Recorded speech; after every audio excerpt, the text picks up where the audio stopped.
Вот здесь мы собрались с нашими бывшими сотрудниками, решили организовать встречу. Кто-то что-то должен говорить. Правда, пришли не все, которых я приглашал, но в основном все оказали уважение и приняли участие в нашем маленьком сабантуе. Место прекрасное, прохладное, фонтаны, тенистые деревья, ну и прекрасное обслуживание, гостеприимство и все, что для этого полагается.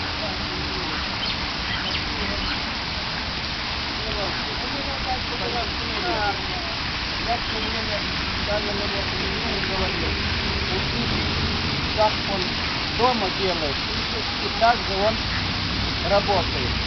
Никогда не было к нему никаких замечаний. Были, Федор Николаевич, были. Второй вопрос. Дело в том,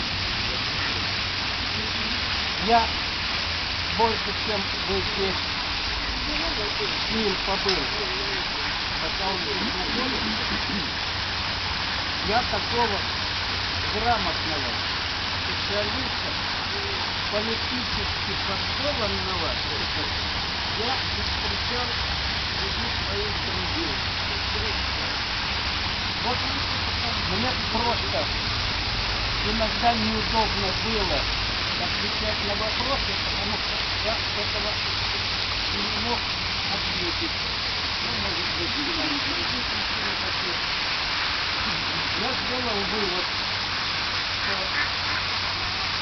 наша республика, наш Бывший Советский Союз все-таки делал богатый фундамент для того, чтобы люди, уезжая в Союзы, в Казахстана, может быть, многим сделали их не совсем что положено.